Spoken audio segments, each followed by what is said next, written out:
Assalamualaikum warahmatullahi wabarakatuh. Bismillahirrahmanirrahim. Alhamdulillahi rabbil alamin.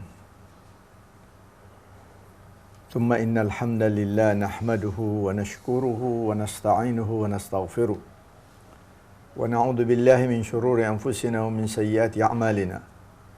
Man yahdihillahu fahuwal muhtad wa man yudlil falan tajida lahu waliyan mursyida.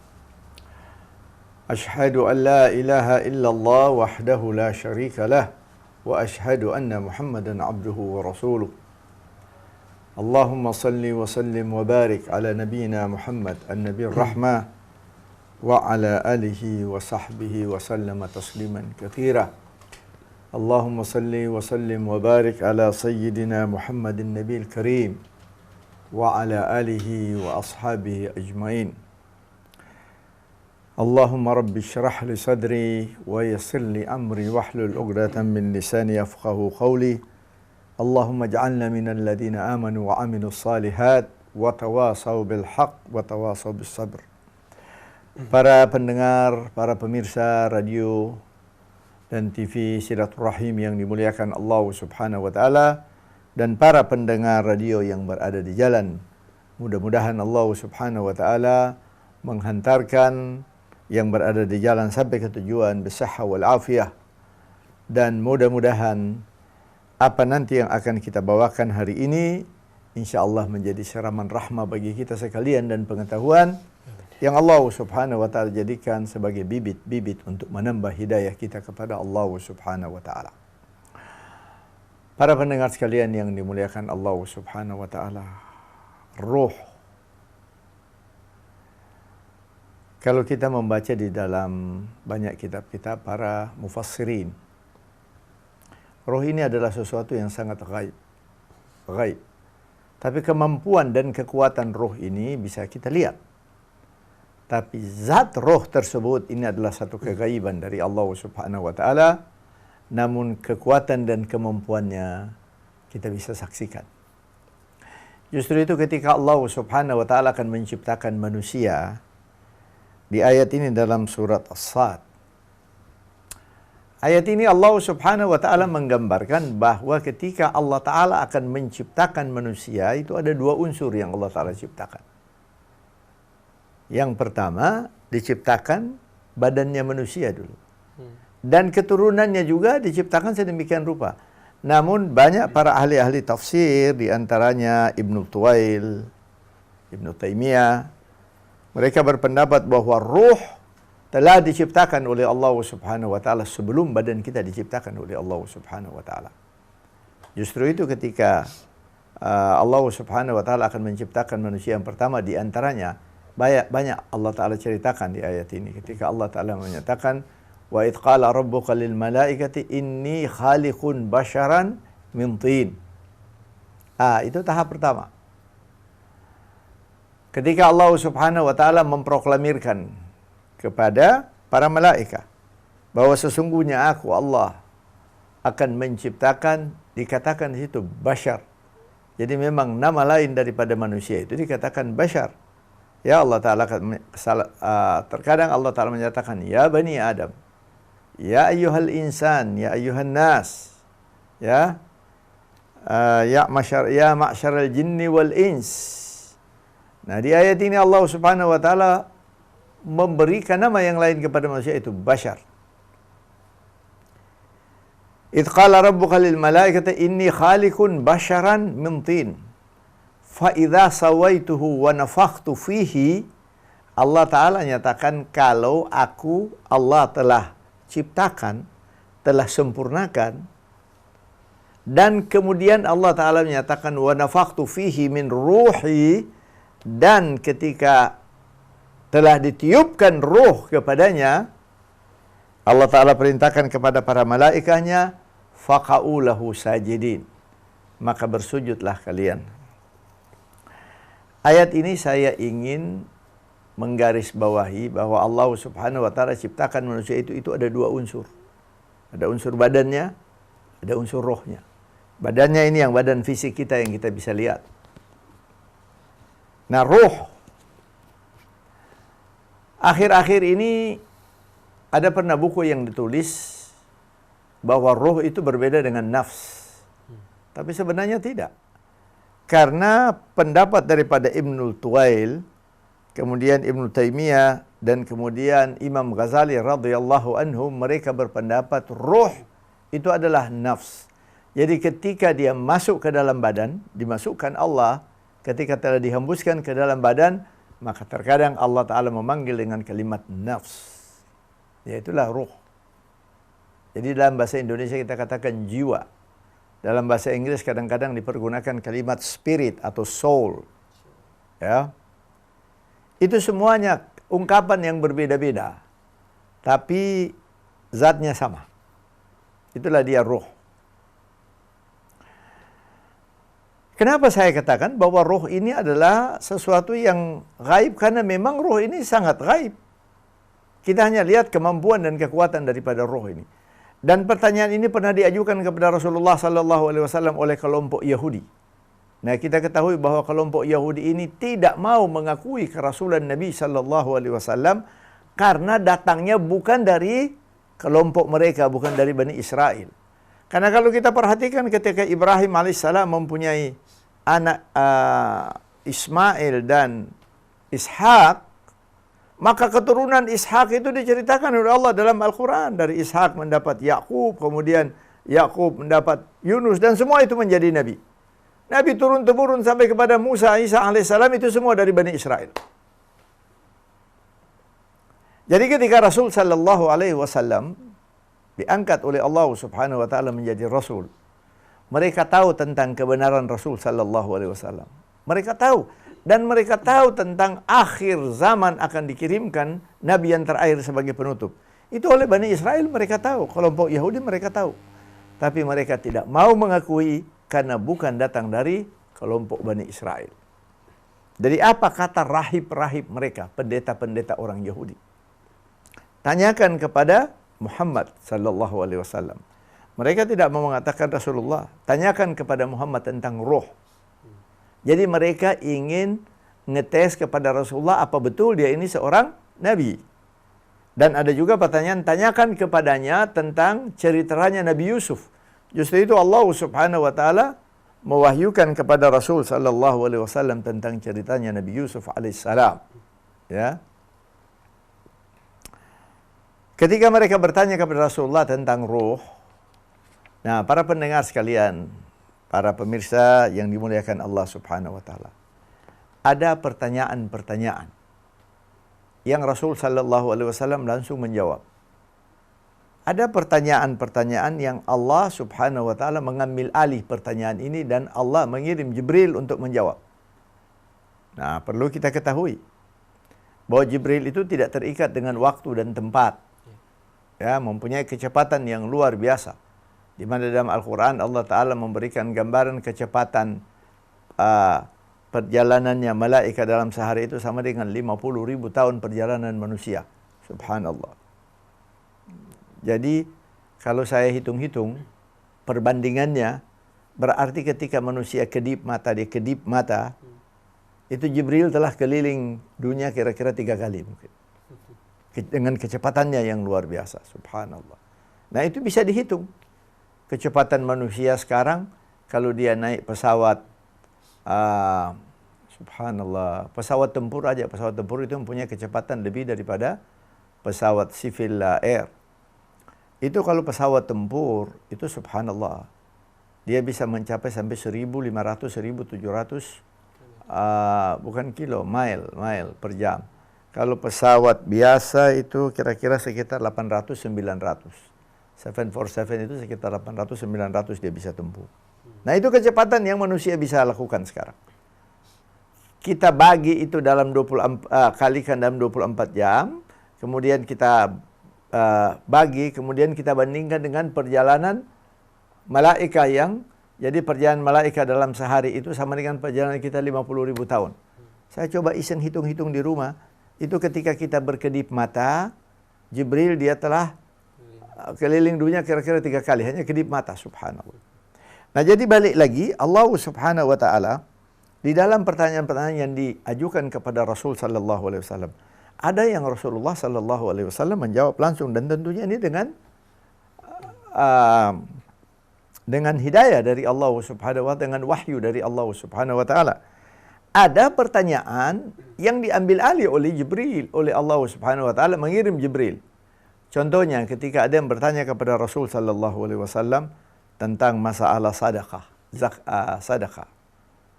Dia bertanya, ya Rasulullah, kalau saya bersedekah dengan iman dalam dadaku, artinya karena beriman. Tapi kalau saya ingin juga supaya saya dikenal sebagai dermawan. Jadi artinya ada menumpangkan maksud dikit. Pada saat itu Jibril sudah berada samping Rasulullah dan memberikan jawaban dengan ayat Qul innama ana basyarun mithlukum yuha ilayya annama ilahukum ilahun wahid. Nah, ini artinya pertanyaan-pertanyaan begini diambil alih oleh Allah Subhanahu wa Ta'ala. Demikian pula ketika kelompok musyrikin datang kepada pamannya Rasul Sallallahu Alaihi Wasallam untuk bernegosiasi, mencampurkan yang hak dengan yang batil. Artinya mereka meminta supaya dalam sebulan kita rame-rame menyembah Allah Subhanahu wa Ta'ala. Nanti bulan berikutnya kita menyembah apa yang mereka sembah. Pada waktu itu turun ayat Qul ya ayyuhal kafirun, sampaikanlah ya Muhammad, wahai kelompok-kelompok orang yang kufur kepada Allah Subhanahu wa Ta'ala. Ditolak oleh Allah Subhanahu wa Ta'ala. Nah, jadi itu artinya ada pertanyaan-pertanyaan yang diambil alih oleh Allah Subhanahu wa Ta'ala dan dijawab dengan ayat yang diturunkan kepada Rasul sallallahu alaihi wasallam. Demikian juga ketika orang Yahudi bertanya kepada Rasul sallallahu alaihi wasallam, "Ya Muhammad, ma hiya ruh?" Wahai Muhammad sallallahu alaihi wasallam, roh itu apa? Jibril pada saat itu telah hadir di hadapan Rasulullah dan membawakan wahyu, wa yas'alunaka 'anir ruh qulir ruh min amri rabbi. Mereka bertanya kepadamu tentang roh, katakan bahwa roh itu adalah urusan Tuhanku. Wa ma utitu minal ilmi illa qalila. Tidaklah dia memberikan pengetahuan kepada aku terkecuali sedikit. Saya berikan contoh begini, subhanallah. Ketika di dalam Al-Quran Allah Subhanahu wa Ta'ala menceritakan bagaimana Allah Ta'ala menyatakan yakhluqukum fi butuni ummahatikum. Allah menciptakan kalian dari rahim ibu-ibumu. Kemudian Allah Ta'ala menceritakan di dalam Al-Quran bagaimana Allah menciptakan dia berbabak-babak. Sesudah sempurna, dia berbentuk nanti akan sebagai seorang bayi, baru Allah Ta'ala katakan wa nafakha fihi min ruhihi. Kemudian Allah Ta'ala menghembuskan rohnya. Nah, bagaimana roh ini masuk? Ini gaib, kita nggak tahu. Dari mana dia masuk? Tiba-tiba aja kita merasakan bayi telah bergerak di dalam itu, roh sudah masuk. Dan para ahli-ahli medis itu tidak memungkiri. Ketika jantung sudah bergerak, sekalipun dia masih dalam alam rahim, itu jantungnya udah bergerak, rohnya udah masuk. Demikian pula Nabi Adam alaihissalam, ayat yang saya bawakan tadi yang pertama. Fa idza sawaituhu wa nafakhtu fihi min ruhi faqa'u lahu sajidin. Allah Ta'ala katakan ketika aku telah ciptakan dan sempurnakan, jadi badan sudah sempurna, sudah selesai badan fisik kita, baru Allah Ta'ala hembuskan rohnya. Wa nafakhu fihi min ruhi. Dan Allah Ta'ala menghembuskan rohnya. Allah Ta'ala katakan bersujudlah kalian. Karena apa? Ketika pada saat itu dia hidup. Jadi ketika roh masuk aja di alam rahim, kita sudah terasa kita ini hidup. Justru itu para pemirsa sekalian yang dimuliakan Allah Ta'ala. Satu keajaiban yang luar biasa. Biasanya dalam kehidupan kita itu sesuatu akan bergerak karena angin. Karena generator. Karena listrik. Karena diesel. Ya, dia bergerak, itu sangat normal. Subhanallah. Jantung kita bergerak kalau kita umur 60 tahun. 60 tahun dia bergerak, dia memompakan darah. Dia pompa darah itu dalam 1 menit, kalau nggak salah sekitar, subhanallah, 4 sampai 5,5 atau 6 liter dalam 1 menit. Bayangkan. 1 jam berapa? 1 hari berapa? Juta. 60 tahun berapa? Jantung ini bergerak. Bagaimana jantung ini bisa bergerak? Coba kita lihat bagaimana kemampuan dan kegaiban roh. Itu sampai saya katakan subhanallah. Kemampuan dan kekuatan roh bisa kita lihat. Tapi roh itu sendiri kita nggak bisa lihat. Bagaimana roh itu ketika dikeluarkan oleh Allah subhanahu wa ta'ala. Ketika dokter mengoperasi seseorang, operasi jantung. Itu Masya Allah dengan ada internet sekarang kita bisa lihat bagaimana kebesaran Allah subhanahu wa ta'ala. Ketika mereka mengoperasi jantung, jadi aliran darah ini mereka memakai semacam pompa dan jantungnya ini dikesampingkan, dilepas, tapi jantung ini masih bergerak terus. Kalau umpama pada saat operasi jantung dan dia meninggal dunia, jantung ini langsung berhenti. Jadi berarti yang menggerakkan jantung kita, yang menggerakkan fungsi ginjal kita, yang menggerakkan segala-galanya itu adalah roh. Subhanallah. Justru itu hamba Allah yang mulia.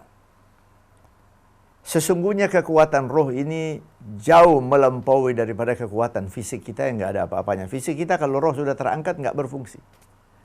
Fisik kita kalau roh sudah terangkat, kita tidak bermakna apa-apa kepada istri kita.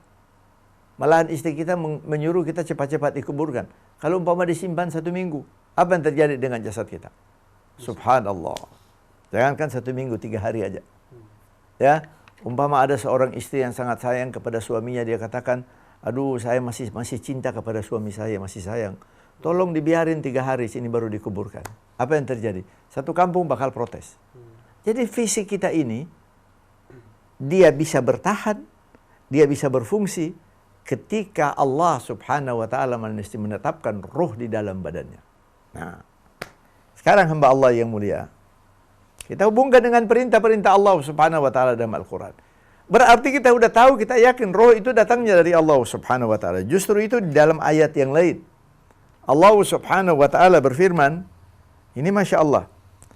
Wa idh akhadha rabbuka min bani Adam min zuhurihim dzurriyyatahum wa ashhaduhum ala anfusihim alastu bi rabbikum qalu bala syahidna an taqulu yaumul qiyamah inna kunna an hadza ghafilin. Di ayat ini Allah subhanahu wa ta'ala menerangkan, ketika Allah ta'ala mengambil janji kepada keturunan anak-anak Adam dari ketika dikeluarkan dari sulbi mereka. Tapi di ayat ini dikatakan berarti pada saat itu rohnya dikumpulkan oleh Allah bersama-sama. Allah bertanya kepada mereka. Sebab di ayat ini dikatakan wa idza hadza rabbuka min bani Adam min zuhurihim dzurriyyatahum. Kepada dzurriyyahnya Bani Adam. Alastu bi rabbikum. Bukankah aku Tuhanmu? Jadi Allah subhanahu wa ta'ala bertanya kepada calon-calon bayi yang akan dihidupkan di atas bumi. Tapi yang ditanyakan ini kepada jiwa-jiwa mereka, ala anfusihim. Nah, ini yang kalimat saya katakan.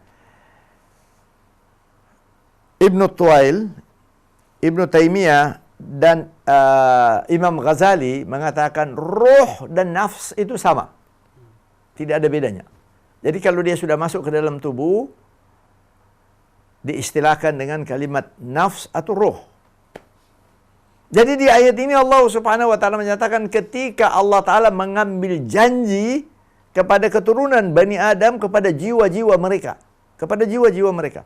Jadi berarti Allah ta'ala kumpulkan, berarti bukan 1-2 orang. Dikumpulkan roh-rohnya ini. Ditanya oleh Allah subhanahu wa ta'ala, alastu bi rabbikum, bukankah aku Tuhanmu? Mereka menjawab, bala syahidna. Benar, kami bersaksi. Berarti roh manusia sebelum dia sampai ke bumi, dia kenal Allah subhanahu wa ta'ala. Bagaimana kita membuktikan ini? Buktinya manusia itu ketika dia lahir, ketika dia dewasa, dia akan mencari penyembahan. Dia akan mencari penyembahan. Dan Allah subhanahu wa ta'ala jelaskan supaya dia jangan, artinya akan mengarahkan peribadatannya dia kepada sesuatu. Justru itu ada yang menyembah batu. Ada yang menyembah pohon beringin. Ada yang menyembah matahari. Ada yang menyembah bulan. Ingat cerita-cerita Yunani kuno yang mereka menganggap dewa itu ada, Tuhan itu ada puluhan, bukan satu dua Tuhan. Ada Tuhan matahari, ada Tuhannya bulan, ada Tuhan yang, jadi mereka anggap Tuhannya banyak, dewa, ya, katakan dewa. Allah Subhanahu wa taala menyatakan dalam ayat Al-Qur'an, di ayat yang lain, "Wa ma khalaqtul jinni wal ins illa liya'budun." Tidaklah aku Allah menciptakan jin dan manusia terkecuali untuk menyembah, beribadah kepada Allah Ta'ala. Kalau kita tidak arahkan peribadatannya kepada Allah, dia akan terarah kepada sisi-sisi yang lain.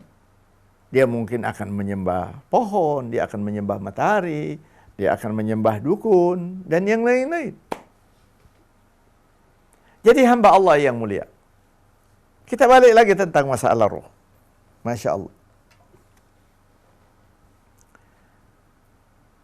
Banyak ayat di dalam Al-Quran yang Allah Subhanahu wa ta'ala menyatakan, Qul, di antaranya, Qul innal mauta alladhi tafirruna minhu fa innahu mulaqikum. Sampaikanlah ya Muhammad bahwa kematian yang kalian menghindar daripadanya. Jadi kematian ini sebenarnya kematian terpisahnya roh daripada badan manusia. Itu yang kita katakan mati. Terpisahnya roh dari badan manusia. Kalau kita lihat asal kejadian manusia di dalam kandungan, tadinya roh ini terpisah dari badan manusia. Terpisah. Di ayat yang lain yang Allah Ta'ala ceritakan, alladzi ahsana kulla syai'in khalaqahu wa bada'a khalqal insani min tin. Thumma ja'ala naslahu min sulalatin min ma'in mahin. Thumma sawwahu wa nafakha fihi min ruhihi. Ketika Allah Ta'ala menciptakan manusia di alam rahim, Allah Ta'ala sempurnakan dulu badannya. Sudah sempurna badannya, baru Allah Ta'ala tiupkan rohnya. Berarti tadinya badannya ini terpisah dari rohnya. Nggak ada roh dia. Ketika Allah Ta'ala ciptakan itu, dia belum bergerak. Jantungnya belum mompa. Ketika Allah Ta'ala hembuskan roh kepadanya, menyatu dia, roh dan badan. Ketika Allah Ta'ala menyatakan, Thumma ansha'nahu khalqan akhar. Kemudian kami lahirkan dia menjadi makhluk yang lain. Dia lahir itu bersama-sama badan dan rohnya. Itu yang kita namakan hidup. Hamba Allah yang mulia, para pemirsa yang dimuliakan Allah Subhanahu wa ta'ala. Berarti roh ini nilainya dan harga luar biasa kepada diri manusia. Dan memang benar. Seorang ketika dia sakit, bayangan maut sudah mulai terbayang. Dan semua orang takut kepada kematian. Normal. Takut kepada kematian. Ketika bayangan maut sudah mulai terbayang, dia ngerti bahwa maut artinya terlepasnya roh dari badannya. Dia akan mempertahankan mencari dokter, sekalipun dia akan menjual rumah, dia akan menjual kepunyaannya, yang penting jangan sampai roh ini terlepas dari badannya. Sebab kalau roh terlepas dari badannya, badan tidak bernilai. Istri kita atau suami kita masih mau tidur dengan kita selama roh berada di badan. Kalau roh sudah terangkat, tinggal jenazah. Coba kita ngundang istri seorang yang sudah meninggal dunia, atau suami seorang yang istrinya meninggal dunia. Kemudian kita katakan kepadanya, kalau karena besok akan terjadi perpisahan, istrimu akan berangkat ke alam barzah atau ke kubur, tidurlah bersama-sama selama 2 malam. Peluk-pelukan. Karena kasihan perpisahan. Tidak ada suami yang akan mau demikian. Begitu juga tidak ada istri yang akan lakukan demikian. Karena apa? Nilainya sudah tidak ada, tinggal jasadnya. Rohnya sudah terangkat. Jadi betapa bernilai roh di dalam kehidupan manusia. Nah, Allah Subhanahu wa ta'ala menyatakan di dalam ayat saya bacakan tadi, innal mauta alladhi tafirruna minhu fa innahu mulaqikum thumma turadduna ila alimil ghaibi wasyahadah fayunabbi'ukum bima kuntum ta'malun. Kemudian kita dikembalikan lagi kepada Allah Subhanahu wa ta'ala. Dan Allah Ta'ala mulai membeberkan, menceritakan perjalanan kita dalam kehidupan dunia untuk dimintakan pertanggungjawab. Di sini timbul pertanyaan hamba Allah yang mulia. Allah akan memintakan pertanggungjawab kepada kita. Siapa yang bertanggung jawab kepada Allah Ta'ala? Apa badannya? atau rohnya? Banyak ayat dalam Al-Quran Allah Ta'ala ceritakan yang bakal bertanggung jawab kepada Allah adalah rohnya. Tapi ketika akan diadab oleh Allah, akan dimasukkan surga oleh Allah Ta'ala, kedua-duanya dikembalikan lagi oleh Allah Subhanahu Wa Ta'ala. Dihidupkan lagi badannya, dikembalikan lagi seperti asal. Di dalam Al-Quran Allah Subhanahu Wa Ta'ala menceritakan bagaimana tanggung jawabnya roh kepada Allah Subhanahu Wa Ta'ala. Allah Ta'ala menyatakan balil insan ala nafsihi. Nah, ini keluar lagi kalimat nafs. Itulah sehingga Ibnu Tuwail mengatakan roh ketika dia setelah masuk berada di badan manusia itu dinamakan nafs. Jadi ada buku yang ditulis oleh seorang, kalau nggak salah seorang insinyur, ya. Insinyur pertambangan kalau nggak salah. Dia mengatakan bahwa nafs itu lain, roh itu lain. Sebenarnya tidak. Para ahli-ahli mufassir mengatakan kalau sudah masuk dalam badan manusia dikatakan nafs. Justru itu ketika Allah Subhanahu Wa Ta'ala akan mengangkat roh manusia itu, ada ayat yang Allah Ta'ala menyatakan, jadi roh yang baik, ya, yang dikatakan nafsul mutmainnah, irji'i ila rabbiki. Dan di dalam hadis Rasul sallallahu alaihi wasallam, mereka-mereka yang orang-orang yang salihin, yang beriman kepada Allah Ta'ala, yang taat kepada Allah Ta'ala, ketika menghadapi kematian, jadi rohnya ini dipanggil oleh malaikat al-maut. Jadi yang bertanggung jawab kepada Allah Ta'ala itu roh. Allah Ta'ala menyatakan balil insan ala nafsihi basirah. Dan manusia nanti kepada dirinya, kepada nafsnya menjadi saksi. Bagaimana? Di ayat yang lain Allah Subhanahu Wa Ta'ala menyatakan wa yauma yuhsyaru a'da'ullahi ilan nar fahum yuzaun hatta idza ma ja'u syahida alaihim absaruhum wa juluduhum bima kanu ya'malun. Ketika manusia telah dikumpulkan Allah Subhanahu Wa Ta'ala, orang-orang yang berdosa ini Allah Ta'ala memberikan gambaran. Wa yawma yuhsyaru a'da'ullahi ilan nar. Ya, ketika janji Allah Ta'ala sesuai dengan sunnatullah yang berjalan, orang-orang yang berdosa telah dikumpulkan Allah di depan api neraka, maka ada di antara mereka yang minta kepada Allah Ta'ala untuk dikembalikan ke dunia. Rabbana absarna wa sami'na farji'na na'mal salihan. Farji'na, kata. Ya Allah, kami telah lihat dan kami telah dengar rintihan orang-orang yang diadab. Kembalikan kami ke dunia. Kami akan menjadi manusia yang paling yakin kepadamu. Dan kami akan melakukan amal-amal yang sangat saleh. Tapi udah terlambat. Sama dengan ketika kita dilahirkan oleh Allah Ta'ala dari alam rahim ke bumi, kemudian kita gagal. Kita gagal karena umpama, ya, kita terlibat narkoba, menjadi peminum, ya, pemabuk, atau menjadi pencuri, masuk penjara, menderita dalam penjara. Kemudian kita ingin balik lagi ke alam rahim supaya memulai lagi hidup yang baru. Udah nggak bisa. Karena kehidupan ini one way, satu jurusan. Jadi manusia-manusia ini yang di yaumul akhir nanti Allah Ta'ala menyatakan fayunabbi'ukum. Kemudian Allah Ta'ala nanti menceritakan bima kuntum ta'malun, apa yang kalian lakukan dalam kehidupan ini. Karena para pendengar sekalian yang dimuliakan Allah Subhanahu Wa Ta'ala, sering saya sampaikan, kita dalam kehidupan dunia ini diberikan kebebasan mutlak oleh Allah Ta'ala. Bebas. Mau lakukan apa aja. Itu sehingga Rasulullah Sallallahu Alaihi Wasallam menyatakan, af'al ma syi'ta fa innaka mayyitun. Silahkan lakukan apa yang Anda ingin lakukan. Mau berbuat dosa, mau minum khamar, mau apa aja, silahkan, kata Rasulullah SAW. Tapi jangan lupa, fa innaka mayyitun. Anda akan sampai kepada satu titik, Allah Ta'ala akan pisahkan roh dari badan. Pada saat itu kita dikatakan jenazah, mayit. Jadi sebenarnya yang bernama ketika orang tua memberikan nama kepada kita, umpama Abdullah, umpama contoh.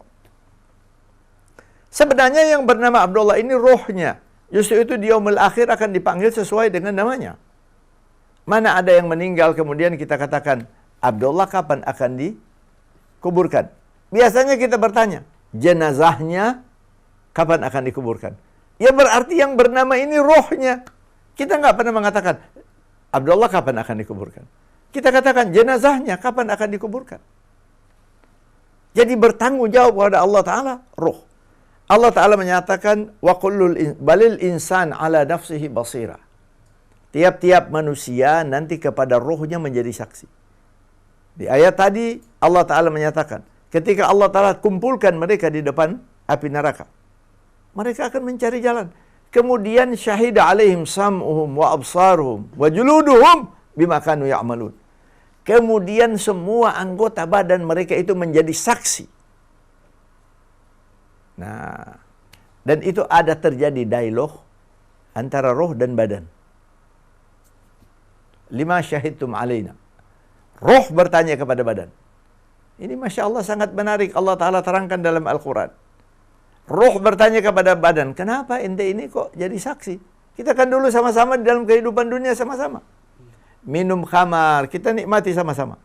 Ya, umpama kita berbuat dosa, berbuat munkar, berzina, umpama, na'udzubillah.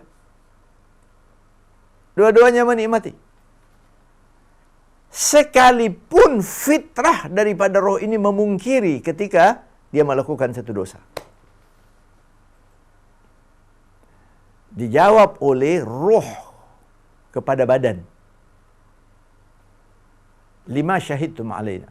Kenapa anda menjadi saksi kepada kami? Badan yang bertanya kepada roh. Qalu. Dijawab. Antaqana Allah. Ya. Jadi roh bertanya kepada badan, kenapa anda menjadi saksi? Badan ini menjawab. Antaqana Allah. Wa huwa khalaqakum awwala marrah. Sesungguhnya kami ini diciptakan oleh Allah dan engkau juga wahai roh diciptakan oleh Allah Subhanahu wa taala di kali yang pertama. Namun hamba Allah yang mulia, sekalipun terjadi dialog ini, ketika Allah Subhanahu wa taala akan melemparkan kita ke dalam neraka, semua anggota badan kita dibalikkan seperti semula. Dan itu dalam Al-Quran Allah Ta'ala menyatakan, Innal ladzina kafaru bi ayatina sawfa nuslihim nara. Kullama nadijat juluduhum baddalnahum juludan ghairaha liyadhuqul adzab. Sesungguhnya orang-orang yang kufur kepada Allah Subhanahu wa taala. Jadi sebenarnya yang kufur kepada Allah Subhanahu wa taala itu adalah roh kita. Nah, hamba Allah yang mulia, kepada Bapak dan Ibu sekalian, para pemirsa yang dimuliakan Allah Ta'ala. Apa hubungannya salat dengan roh kita? Nah, ini sangat menarik yang perlu kita tahu. Supaya kita bisa menjaga roh manusia itu, jangan salah jalan. Jangan lupa tempat berpijak. Roh ini gaib. Tidak banyak diterangkan oleh Allah Subhanahu wa taala tentang roh. Tapi roh ini mempunyai kekuatan yang luar biasa. Yang mengendalikan kehidupan kita ini adalah roh. Akal itu hanya merupakan bala tentaranya roh. Juru bicaranya hati. Mari kita lihat hubungan ibadah dengan roh kita. Kalau badan kita ini, Masya Allah badan kita ini, kita perlu memberi makan tiap hari. Ada orang yang makan 3 kali sehari. Ada sampai 4 kali sehari. Ya, dia pagi-pagi bangun dia minum kopi dulu. Kue potong. Jam 9, jam 10 mungkin dia sarapan. Nanti jam 2 dia makan siang. Udah 3 kali. Nanti malam lagi dia makan. 4 kali. Itu kalau di antara ini dia nggak ngemil. Kalau dia ngemil udah berapa kali? Nanti sesudah itu mau tidur ada lagi ekstra-ekstra yang dia makan. 5 kali, subhanallah. Ada hamba-hamba Allah yang makan 2 kali, 3 kali. Tapi berapa kalinya itu dari kebiasaan. Itu nggak menjadi masalah. Tidak dilarang, tidak dibatasi oleh Allah Ta'ala. Hanya Allah Ta'ala menyatakan, Kulu washrabu wala tusrifu. Ya, makan dan minum tapi jangan terlalu berlebih-lebihan. Kenapa kita perlu makan? Karena badan kita ini tiap hari terpakai, energi kita terpakai. Kita memerlukan Pembakaran dalam tubuh kita memerlukan makanan. Coba saya berikan bukti begini. Seberapa kenyang pun seorang makan, kalau dia bekerja mempergunakan fisik, maka cepat banget dia merasa lapar lagi. Karena apa? Tenaganya terpakai. The energy is consumed. Jadi tenaga kita itu terpakai. Normal. Jadi sebentar lagi dia makan, normal. Roh manusia, subhanallah. Ini diciptakan oleh Allah Ta'ala dan kita tidak tahu hakikat roh ini.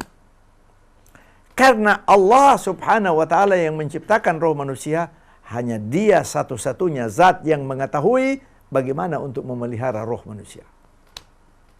Bagaimana supaya roh manusia ini jangan liar.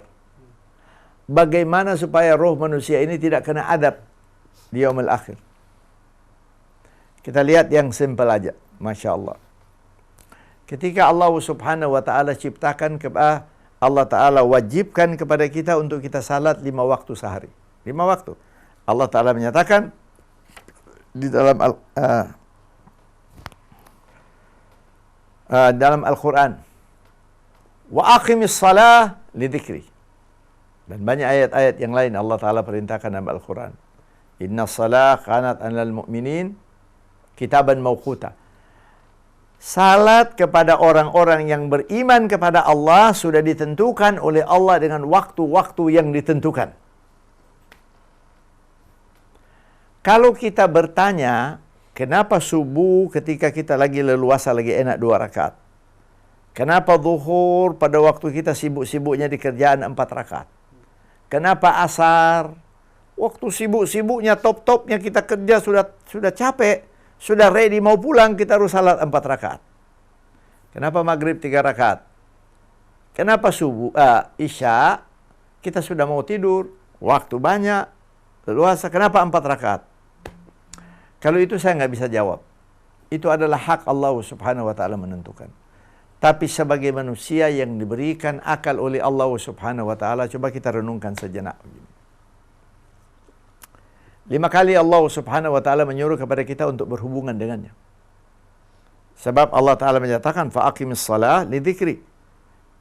Dirikanlah salat untuk berhubungan denganku. Roh ini sudah jelas diciptakan oleh Allah, dihembuskan oleh Allah ke badan kita. Jadi umpama kalau kita akan memberikan merek, ya, mark, kan ada made in China, made in USA, ya, made in Jerman. Jadi roh kita ini, kalau Allah Ta'ala umpama stempel aja di dahi kita, bisa. Made in the greatest of Allah Subhanahu wa Ta'ala. Boleh. Dibuat atau diciptakan oleh Allah Ta'ala yang maha besar. Boleh, tapi Allah Ta'ala tidak tulis itu. Jadi roh ini mutlak ciptaan Allah Ta'ala. Ketika kita mempunyai satu produk yang kita pergunakan, contoh aja, kalian mempunyai mobil, rata-rata para pendengar sekalian, apalagi Anda yang berada di mobil, Masya Allah, dalam perjalanan pulang. Anda mempunyai mobil, itu namanya ada buku petunjuk, yang namanya Maintenance Specification Book. Ya, spesifikasi untuk cara pemeliharaan kendaraan. Pabrik mengatakan tiap sekian kilometer harus ganti oli. Pabrik mengatakan tiap sekian kilometer itu umpama oli transmisinya perlu diganti. Pabrik mengatakan tiap sekian kilometer itu harus diganti air filter, ya, filter udara. Biasanya nggak ada yang membangkang, semua ikut. Kenapa? Dia ingin supaya mobilnya ini langgeng, bagus. Roh yang menciptakan Allah Subhanahu wa Ta'ala. Maka Allah Ta'ala memberikan Maintenance Specification Book. Buku caranya memelihara roh. Yang mana? Al-Quran. Berulang-ulang Allah Ta'ala ulang-ulangi tentang bagaimana kita memelihara roh di dalam Al-Quran. Allah Ta'ala katakan di antaranya, Inna salat kepada orang yang beriman, waktu yang sudah ditentukan. Jadi hamba Allah yang mulia, kalau saya terangkan tadi badan kita ini karena hidup terpakai, energi kita terpakai, sedikit-sedikit kita harus makan. Ya, umpama saya berikan contoh, seorang kuli bangunan. Masya Allah. Pagi-pagi dia sudah sarapan. Nanti jam 12 itu kalau kita perhatikan, makannya mereka Masya Allah banyak. Itu sangat normal. Karena apa? Mereka memakai pekerjaan fisik. Dia memerlukan tenaga. Begitu juga dengan roh manusia. Roh manusia ini hidup. Kita kalau berpikir sangat banyak. Memakai umpama pekerjaan kita dengan pekerjaan memakai otak lebih banyak daripada memakai fisik. Ya. Saya katakan otak manusia itu salah satu dari bala tentara roh. Juru bicaranya hati. Jadi hati yang memerintahkan kepada akal kadang-kadang untuk melakukan ini dan itu. Begitu juga badan dan kaki. Ketika roh kita terpakai, kita hidup kan? Dari pagi sampai sore itu kita hidup. Badan kita dikendalikan oleh roh. Kita harus taat berangkat ke kerjaan. Rohnya ini juga perlu diberi makan. Tapi makanannya roh ini tidak ada yang tahu terkecuali Allah subhanahu wa ta'ala. Karena dia yang menciptakan kita. Maka Allah subhanahu wa ta'ala tentukan salatnya kita itu adalah makanannya roh. Supaya roh kita ini kuat.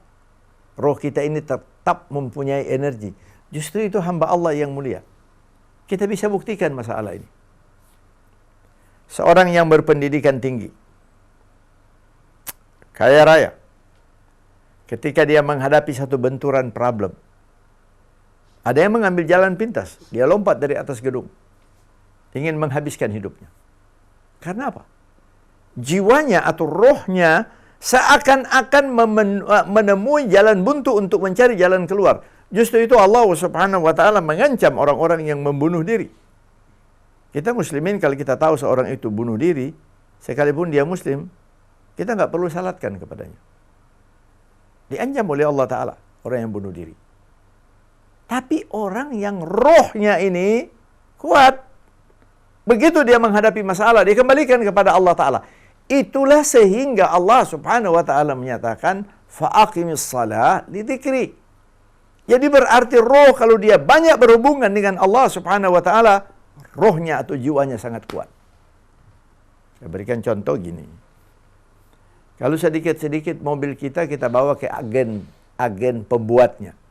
Kalau Anda mempunyai mobil Daihatsu, ya bawa ke agen Daihatsu. Jangan bawa ke agen Mercy. Nggak benar. Kalau kita punya mobil Mazda, bawa ke agen Mazda.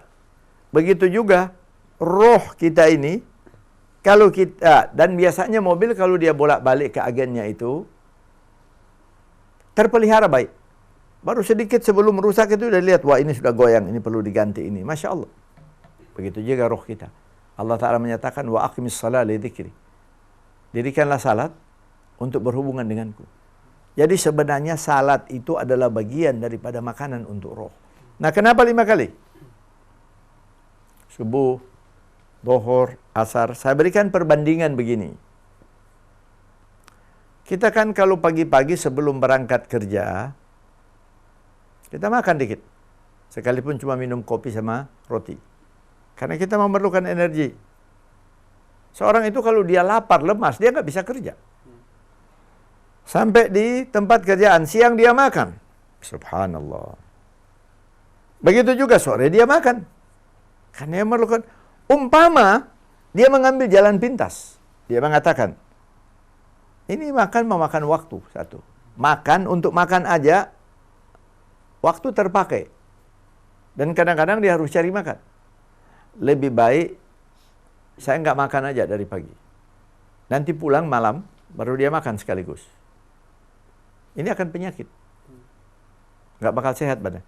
Atau dia katakan saya makan sebanyak-banyaknya sekarang. Supaya nanti waktu siang dan malam nggak perlu makan. Sama juga mengundang penyakit.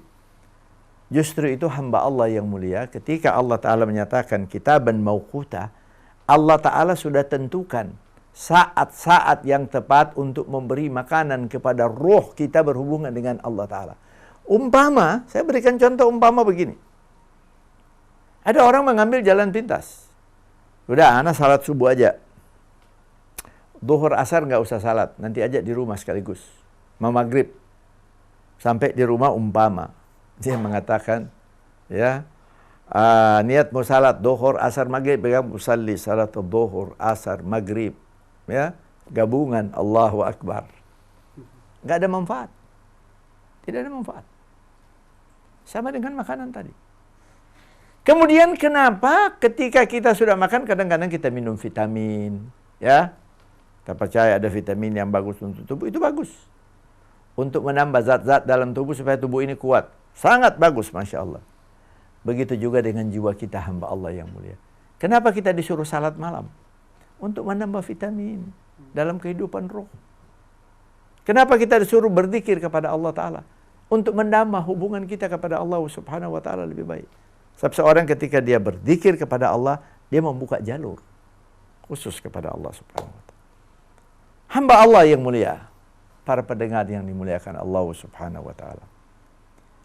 Jadi ketika Allah Subhanahu Wa Ta'ala menentukan ibadah-ibadah wajib yang kita harus laksanakan, itu sebenarnya adalah untuk roh kita ini berhubungan dengan Allah Ta'ala. Untuk makanan buat roh kita ini, supaya roh kita ini kuat. Justru itu hamba Allah yang mulia. Banyak kalau kita perhatikan. Ulama-ulama terdahulu. Masya Allah hidupnya mereka itu sangat sederhana. Sangat sederhana. Boleh dibilang kekayaan mereka tidak punya. Tapi jiwa mereka mempunyai kekuatan yang luar biasa.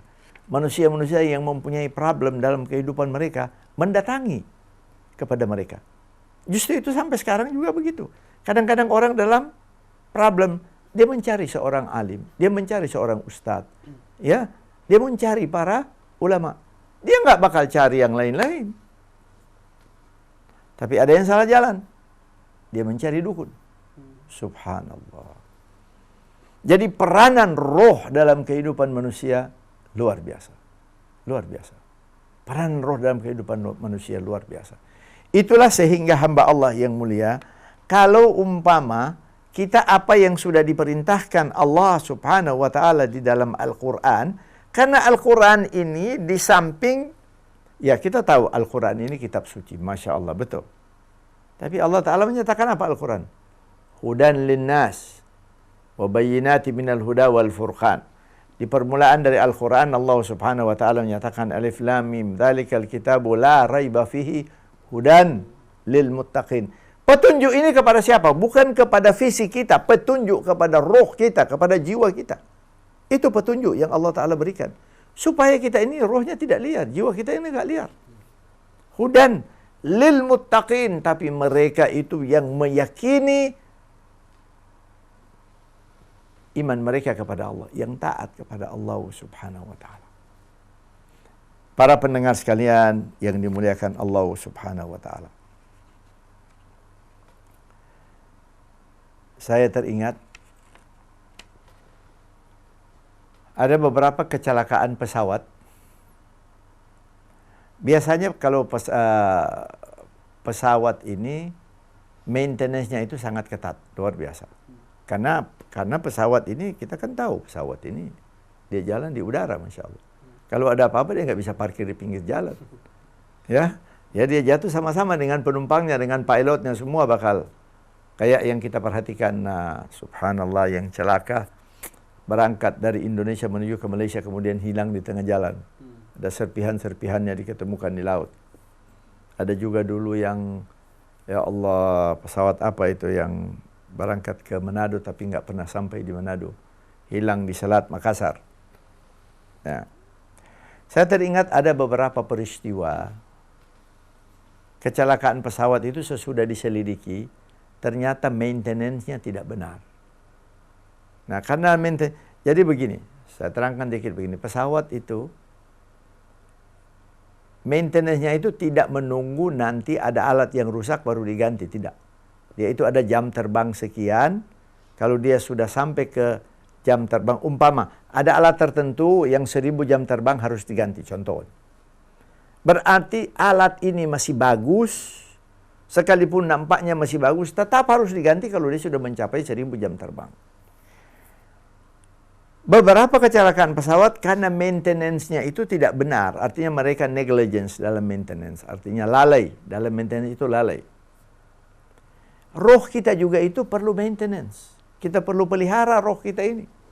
Justru itu Allah Subhanahu Wa Ta'ala turunkan Al-Quran. Yang Allah Ta'ala menyatakan, hudan linnas.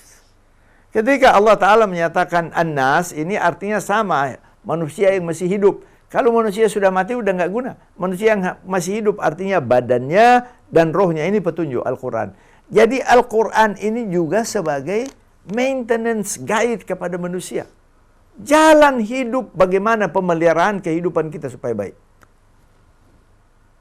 Nah, justru itu di dalam Al-Quran Allah Ta'ala ingatkan, kita kan semua ingin hidup yang baik. Semua manusia yang normal dia ingin hidupnya baik. Baik dalam segala-galanya. Artinya kehidupannya baik, badannya sehat. Kalau sehat artinya baik. Jiwanya juga itu sehat, artinya baik. Ya. Apa Allah Subhanahu wa Ta'ala dalam Al-Quran? Man amila salihan min dzakarin aw untha fahuwa mu'minun. Siapa yang berbuat baik, baik laki atau perempuan, dan dia mukmin, artinya dia beriman kepada Allah, dia beriman kepada Al-Quran. Allah Ta'ala katakan, falanuhyiyannahu. Kami Allah hidupkan dia, jiwanya, badannya dihidupkan Allah Ta'ala, falanuhyiyannahu hayatan tayyibah. Kehidupan yang sangat baik. Masya Allah. Beriman kepada Allah. Dasarnya beriman kepada Allah. Dan berbuat baik. Berbuat baik ini tidak mungkin kita akan berbuat baik selain daripada yang Allah Ta'ala arahkan dalam Al-Quran. Jadi ada kadang-kadang kalau kita berbuat baik tapi berseberangan dengan Al-Quran, itu tidak diterima oleh Allah Subhanahu wa Ta'ala. Dan tidak masuk dia kepada ayat ini. Yang Allah Ta'ala menyatakan, falanuhyiyannahu, maka kami Allah akan hidupkan dia. Kan roh ini diciptakan oleh Allah. Badan kita diciptakan oleh Allah Ta'ala. Yang mengontrol kehidupan kita ini berarti Allah Ta'ala. Artinya kita diberikan kebebasan. Tapi final decision-nya, ya, final decision, putusan terakhir itu di tangan Allah Ta'ala. Ada terkadang orang sudah hati-hati di jalan, dia kena musibah. Nah, itu namanya putusan terakhir di tangan Allah Ta'ala. Allah Ta'ala takdirkan dia harus kena musibah. Ada musibah membawa kepada yang lebih baik, ada musibah yang membawakan dia kepada kematian.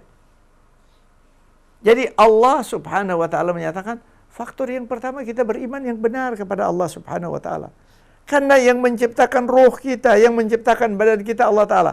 Nah, Allah Ta'ala katakan kalau kita beriman kepada Allah, kita ikuti tuntunan Al-Quran, Allah Ta'ala berikan jaminan falanuhyiyannahu.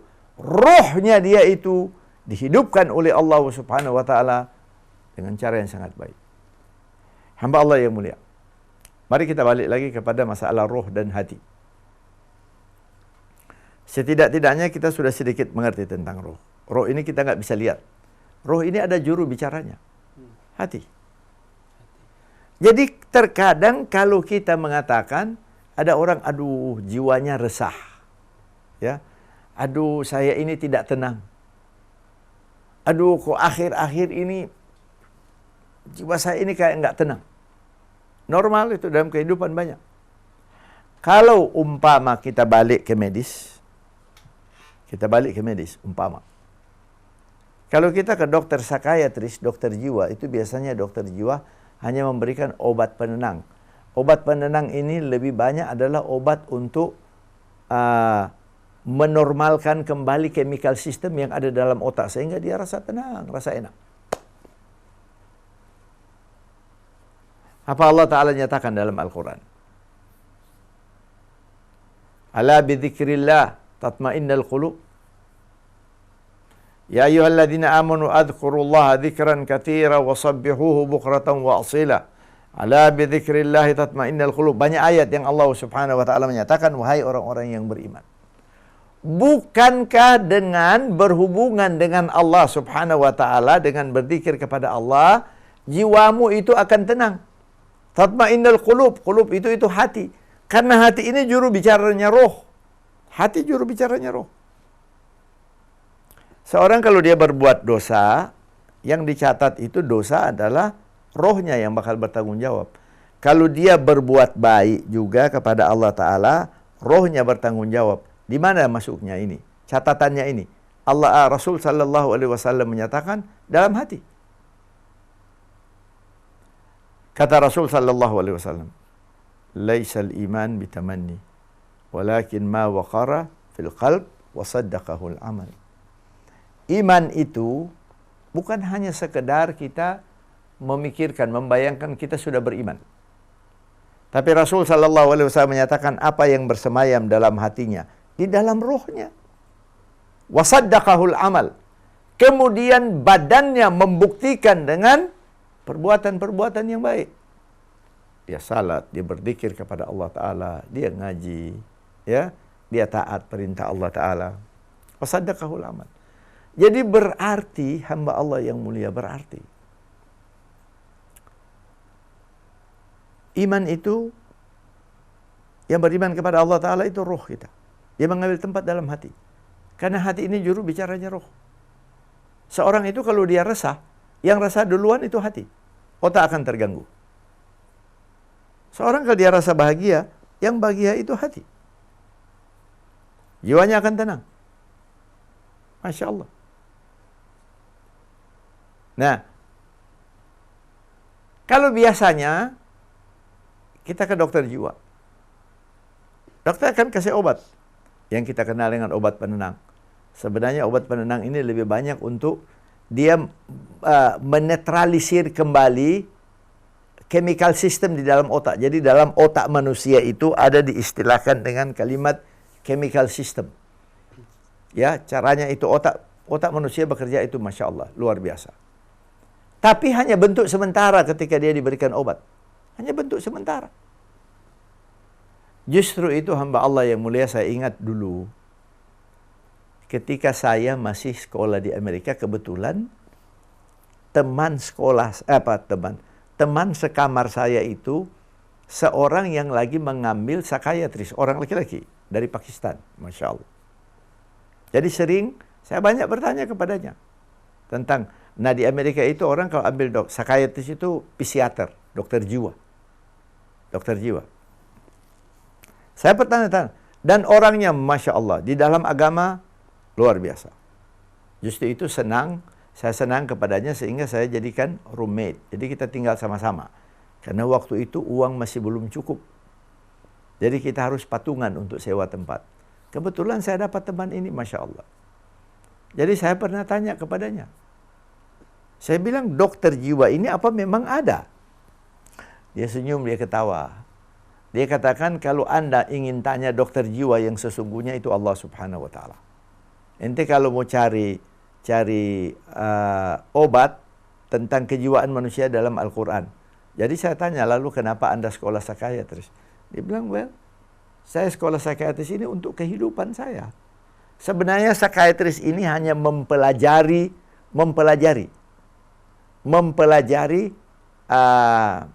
subhanallah, watak manusia. Hampir sama dengan psikologis. Hanya mempelajari watak manusia. Kenapa dia begini, kenapa dia begini. Dan dia katakan, kebanyakan kita kalau memberikan obat itu sebenarnya menetralisirkan atau menstabilkan chemical system di dalam otak. Itu saya dapatkan ilmunya daripadanya, subhanallah. Masya Allah. Jadi saya tanya kepadanya, berarti, dan kemudian dia katakan, ketika dia terangkan yang demikian, dia katakan, sesungguhnya dia katakan, ya brother Zaid, sesungguhnya orang mukmin yang benar-benar kepada Allah Ta'ala, dia arahkan peribadatannya kepada Allah, dia nggak bakal stres, dan dia nggak perlu dokter jiwa. Sebab dokter jiwa ini, banyak juga dokter jiwa yang terganggu. Ketika ada benturan, problem rumah tangga, mereka mau kemana? Dia mau balik lagi ke dokter jiwa, dia malu, dia tahu bahwa sama-sama sudah satu profesi, tahu tentang sepak terjangnya mereka. Jadi sebenarnya dokter jiwa itu nggak ada. Allah Subhanahu wa Ta'ala, karena yang menciptakan roh itu adalah Allah Subhanahu wa Ta'ala, bukan manusia. Itulah hamba Allah yang mulia. Kalau kita ingin mendapatkan ketenangan jiwa, perbanyaklah kita berhubungan dengan Allah Subhanahu wa Ta'ala. Kenapa kita disuruh bangun malam? Untuk membuka jalur kepada Allah Subhanahu wa Ta'ala. Sebab seorang itu ketika dia salat kepada Allah Ta'ala, coba kita lihat ayat yang lain itu, Masya Allah. Qad aflahal mu'minun alladzina hum fi salatihim khasyi'un. Akan beruntung dan berhasil orang-orang mukmin, orang-orang yang beriman kepada Allah, yang dalam salat mereka khasyi'un. Kita kalau berbicara khasyi'un itu khusyuk, itu masalah jiwa, antara jiwanya dia dengan Allah Subhanahu wa taala. Ya, badan kita tetap tegak. Tapi terkadang badan kita tegak, otak kita lagi kemana-mana. Mungkin otak kita lagi ke Tanah Abang, mungkin otak kita lagi ke tempat kerjaan, mungkin macam-macam. Tapi ketika dia khasyi'un, dia arahkan kepada Allah Subhanahu wa taala, itu sebenarnya berbicara tentang kejiwaan, roh. Rohnya dia berhubungan dengan Allah taala dengan sangat khusyuk. Roh memerintahkan kepada akalnya, otaknya, untuk konsentrasi menghadap kepada Allah Subhanahu wa taala. Itulah sehingga Allah menyatakan akan beruntung, akan tenang, akan berhasil mereka-mereka yang dalam salat mereka ketika berhubungan dengan Allah Ta'ala khasyi'un. Untuk itu para pendengar sekalian yang dimuliakan Allah Subhanahu wa Ta'ala, kita menginginkan ketentraman jiwa, berbanyaklah berzikir kepada Allah. Kita menginginkan ketenangan jiwa, laksanakan apa yang diperintahkan oleh Allah Ta'ala, karena itu benefitnya untuk roh kita, untuk jiwa kita. Kita menginginkan keselamatan dalam kehidupan ini, banyak berhubungan dengan Allah Ta'ala. Kita menginginkan keselamatan dalam perjalanan kita dalam kehidupan ini ke alam barzah, berhubungan dengan Allah Subhanahu wa Ta'ala. Karena ketika kita masuk ke alam barzah, akan lebih banyak berperan adalah roh kita. Kalau ada yang salah kepada Allah, saya mengharapkan maghfirahnya. Wa minallahi taufiq wal hidayah. Wassalamualaikum warahmatullahi wabarakatuh.